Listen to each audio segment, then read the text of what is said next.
For these two stone cold bitches, I think it's important that we address the times where animes had made us feel something other than that was funny. Or that was a little bullshit.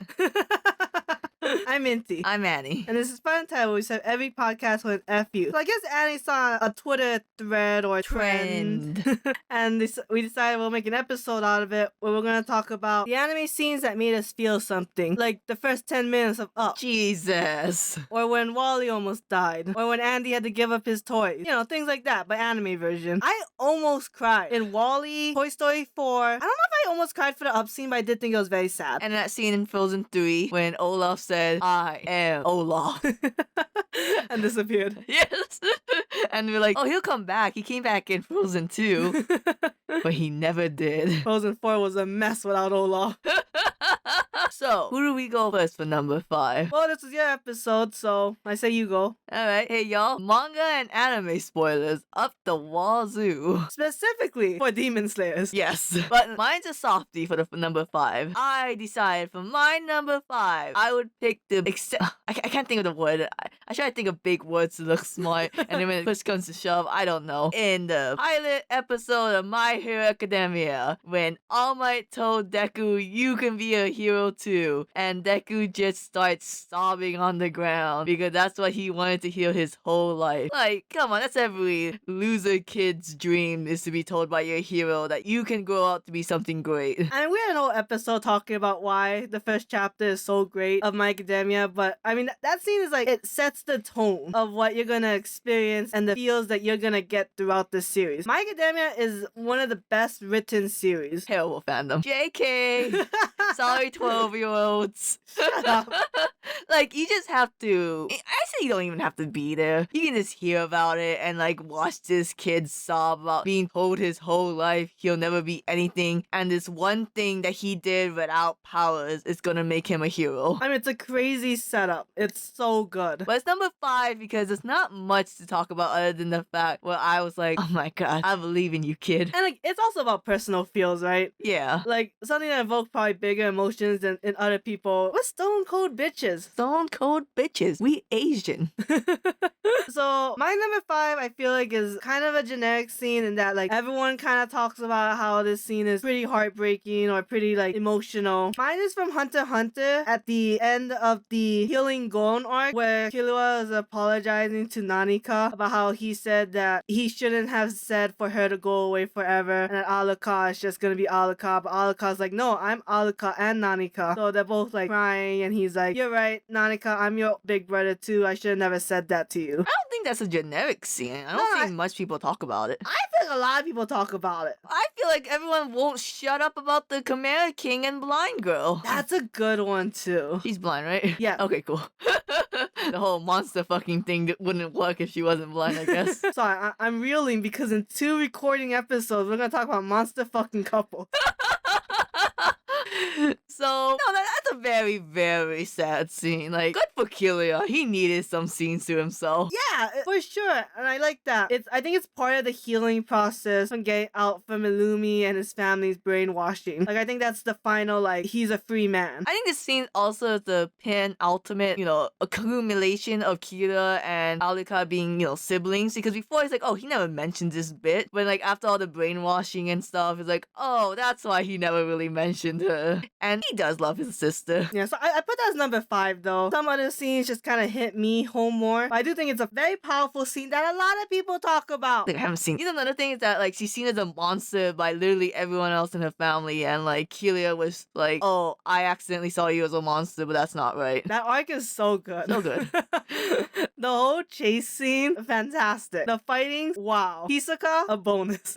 Okay, my number 4 scene is when they gave Going Merry in One Piece to his Viking funeral. And he was just like, thank you all for taking care of me. I was really happy. I'm sorry I couldn't reach the end with you all. Goodbye. And they're all just sobbing their eyes out. Even Frankie, who didn't even step foot on that ship. Even Frankie, who was the one who says we gotta get rid of this ship. Like, because it caused, like, such a giant rift between Luffy and Usopp, and then, like, it had to go, but it did its one last hurrah, and, like, like it's so drawn. It's drawn around the manga, and then like the voice acting in the anime is what clinched it for me. And it wasn't like suddenly. Like the Skypiea arc was like setting up that the Going Merry is in shambles. I mean, that shit gets the shit beaten out of it. And Usopp's always mostly seen repairing the Going Merry. I think it's also like the Going Merry was such a like instrumental, integral component of the Monkey Straw Hat crew that like you don't really think of like a big like change like that. And for that to actually happen, it's like, why would you do this? I know there's more important One Piece scenes, but the reason why I picked the Going Merry is just because with the other One Piece scenes, I feel like I hit like a 70 on the emotional feels like the first time I read it. But like the more you read it, right, maybe it doesn't hit that 70 anymore. With the Going Merry, I feel like it always just hit that 60 whenever I read it. So And it's like a death scene. It's not like a healing moment. It's not like a conclusion to anything. It's just like, it's death. You're never gonna see the Going Merry ever again, and you'll just have memories of it. until we get Tiny Going Merry. A baby!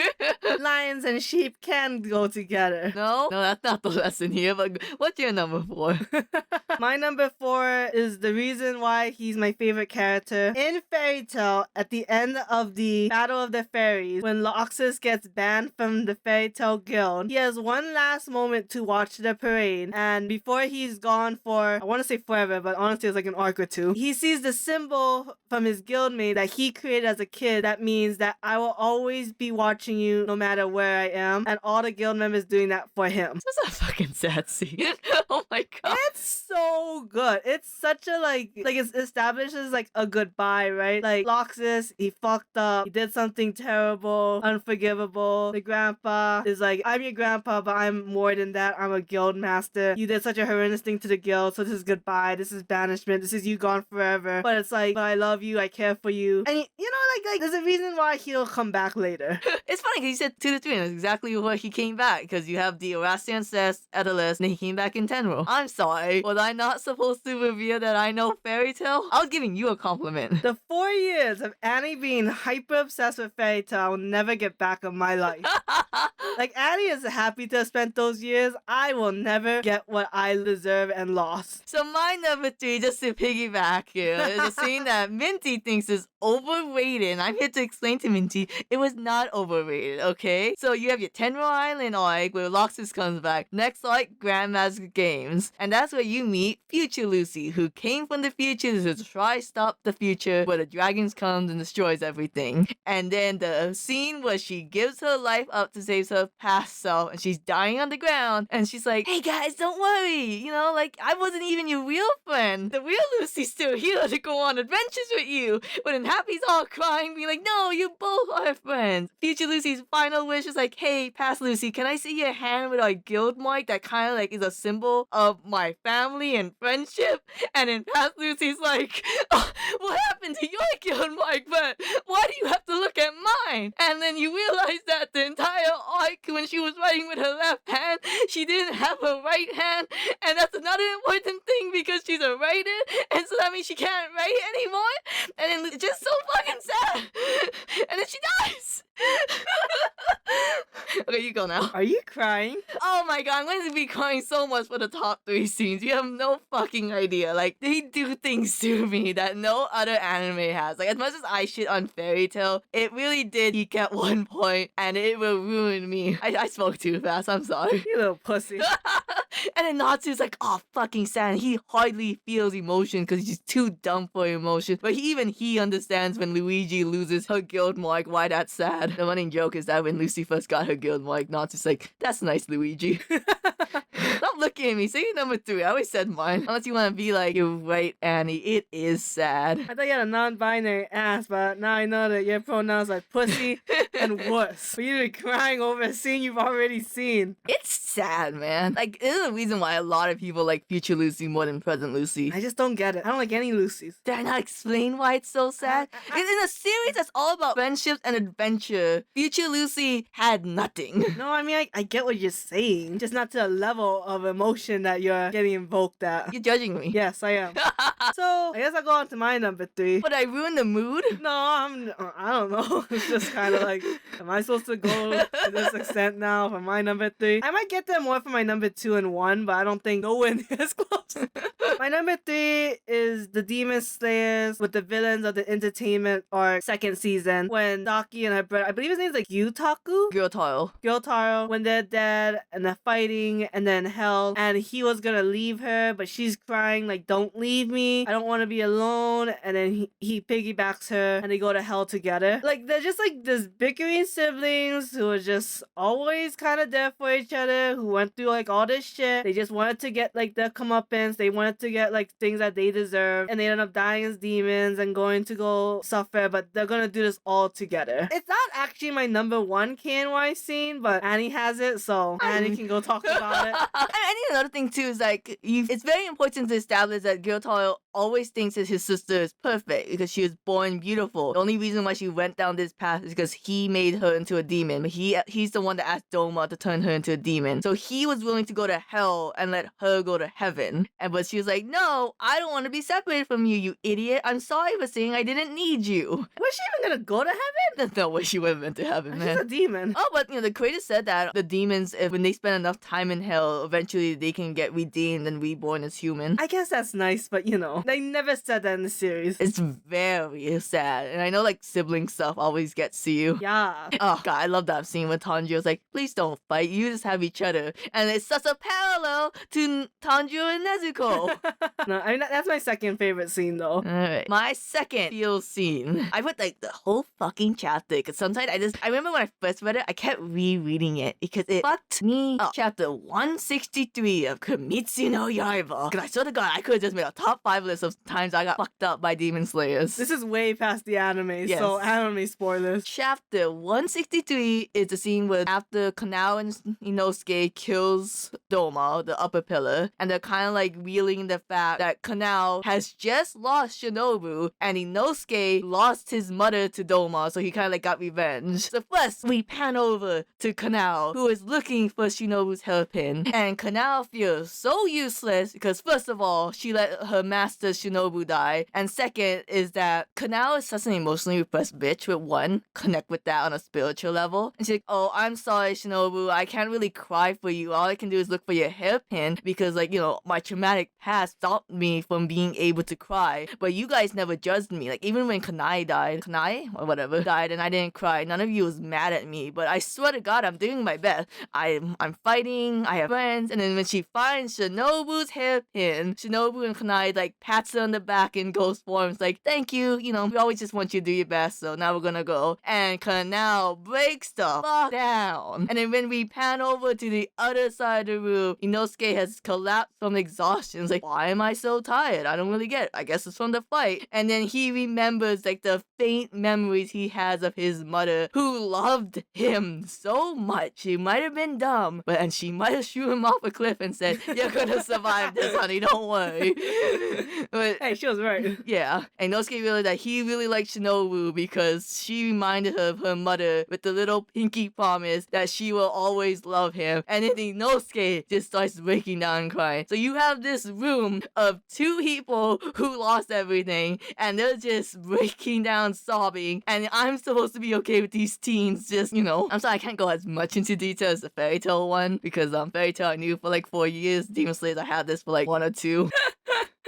But it fucks me up inside. I'm done with my number 2. And not to dismiss, I just never think of that scene. How dare I read that chapter so many fucking times. And at the very, very end, when you see Shinobu and Kanai reunite with their parents. Oh, yeah. And like, I don't know, that like, to me it implies that Kanai never meant to see the parents without Shinobu. Oh. And that only now that they can be a happy family, because the whole time Kanai is like watching over her little sister and her adopted family. And nobody watches Kanao anymore.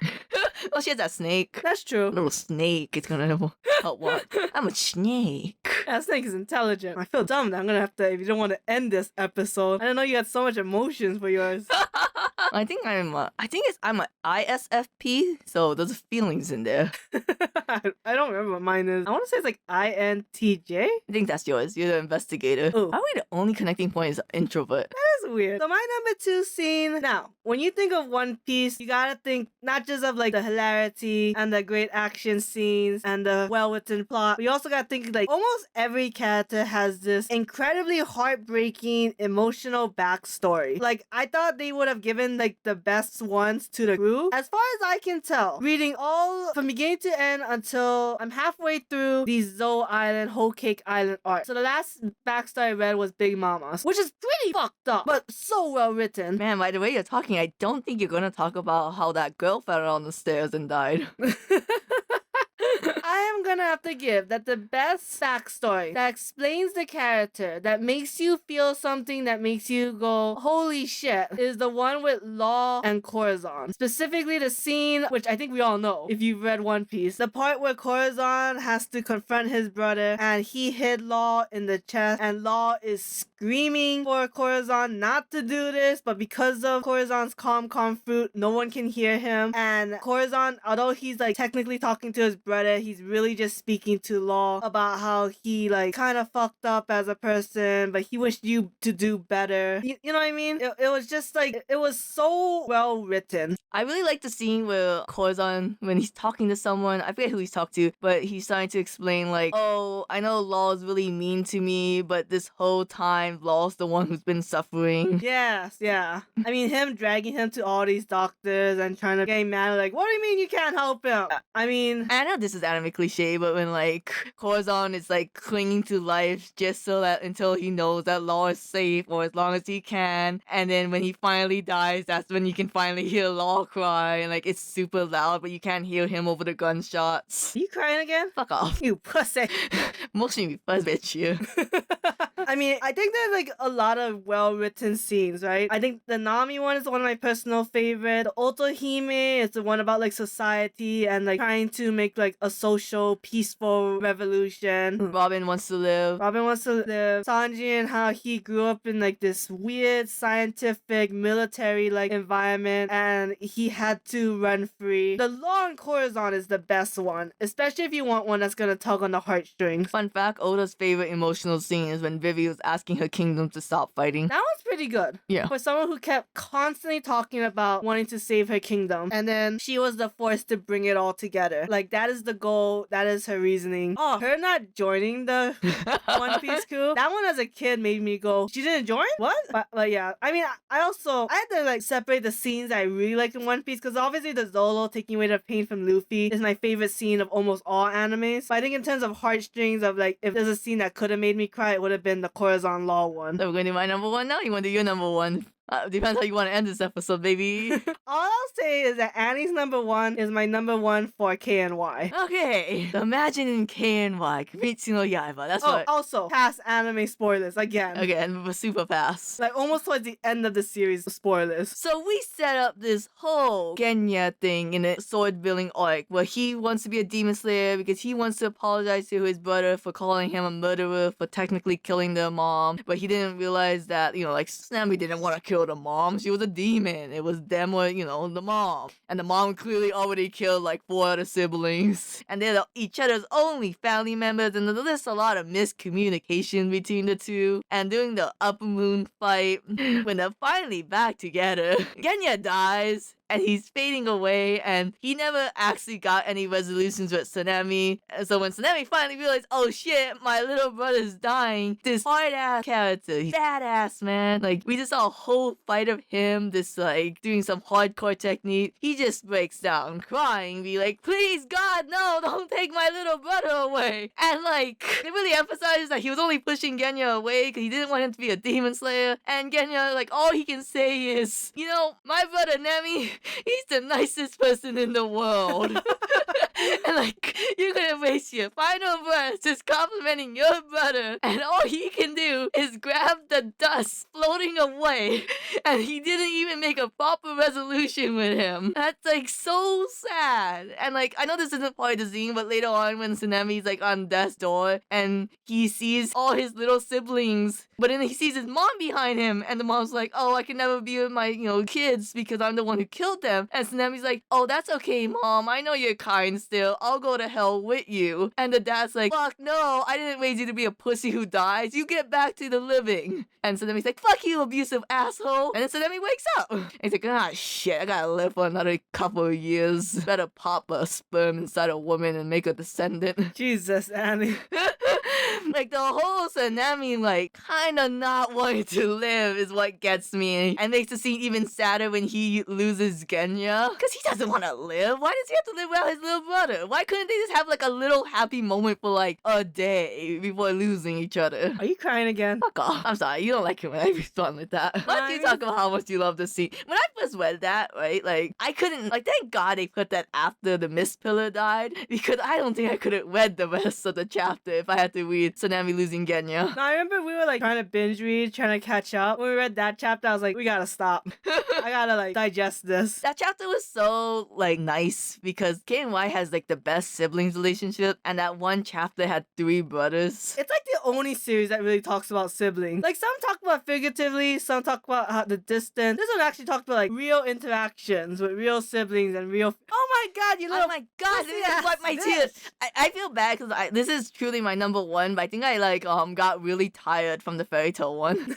You know what I mean? Yeah, we should start from number 1, have all the energy, and then like be dead with number 5. Number 5, you know, and Deku, all my, you know, the one, you know, whatever. It's a good scene. Don't mind the energy. I think if you watch enough of our podcast episodes, you would know that Naruto is like my absolute favorite series of all time. I grew up with it. I've seen it like, oh, here's a new series. Let's start watching it. Let's start reading it. Waiting, anticipation every week for the new episode. Every other month for the new volume. I didn't read the end of Naruto for the longest time because I couldn't believe it ended in Japan already. And that if I finished it, then I would have nothing else left to read afterwards. The void that it leaves, right? And I think there's a lot of powerful scenes in Naruto. I have a lot of personal favorites. The tuning exam and him not wanting to give up even if it meant he could never do the tuning exam, right? That's my favorite one. And there's a lot of good death scenes. But I think the one where Jiraiya goes to the Akatsuki hideout because he feels like he's responsible for raising pain into the villain that he is that's gonna try to end Konoha. Goes there, he gets defeated. He sends his last message on a frog to go to send back to Naruto. yeah, to the village. Being like, here's what he knows to help like you defeat the villain when he comes. And I think it hits everyone hard, right? It hits Tsunade hard. She's a strong female character, leader of the village, and she's like sobbing on the wall, crying, being like, why did you go? You didn't have to do this. You could have just stayed here and we could have all fought together. And I think Naruto, you know, he's just walking around the village, kind of just bummed out. He goes by the popsicle that he had always shared with Jiraiya when they were training. And then he sits on a bench park. He's not eating the ice cream. And you see like water drops dropping onto the ground. And you're like, oh man, Naruto's not eating that ice cream. But when you pan up to his face, it's just him crying. Him devastated that his master, his sensei, his friend, his grandpa, like he's dead. He gave Naruto everything. The Rasengan, the frog, sage jutsu. The porn magazines. So much porn. The new outfit. That was all given to him by Jiraiya. And now Naruto is alone again. In a sense, right? I mean, like, he still has Kakashi, he still has Sakura, he still has his friends, his village. But like, in terms of like family, he lost that. And I don't think he's ever felt a loss before. He was always the kid who never had anything. So when he gets something, he actually, like, this is his first time probably feeling a loss. And now he has to cope with it and I guess understand Sasuke better. I remember that fight, that Linkin Park AMV. Shut up. Like, what's worse, never having anything or losing everything? I get it now, Sasuke. Yeah, I mean, it's always better to love and loss because even though it hurts more, at least you had the love. So to me, that's like a very emotional scene for me and Naruto. I had to jazz it up. I feel like I should have, but when Annie was talking about the last 3 scenes, I was like, jazz it up. Come on, man. Milk it for all that emotion. Especially because I know Naruto's not like the most popular series. Like, I think everyone knows the One Piece one, right? Everyone knows the Corazon Law. Yeah. But I don't know if anyone found this scene as impactful as it did for me. One of my honorable mentions is when Byakuya died in Dr. Stone. That's a good one. That's a good one, but I remember being sad doing it. I don't remember it now enough I could talk about it. I mean, if you talk about like the last message to Senku and his first time and last time crying. Yeah, son. My honorable mention was when Ash said goodbye to Butterfree. Damn, B. Because there's so many, like it was his first Pokemon he technically caught. There's a scene where, like, Caterpie's talking to Pikachu, and they're like, I'm gonna fly to the moon one day. The stupid Metapod battle. Butterfree finally evolving, and then he's like, oh, he's gonna go? As a kid, that fucks you up. Anyway, thanks for coming to our episode. I'm so emotionally tired. And he's a pussy. Read Demon Slayers and One Piece. Bye.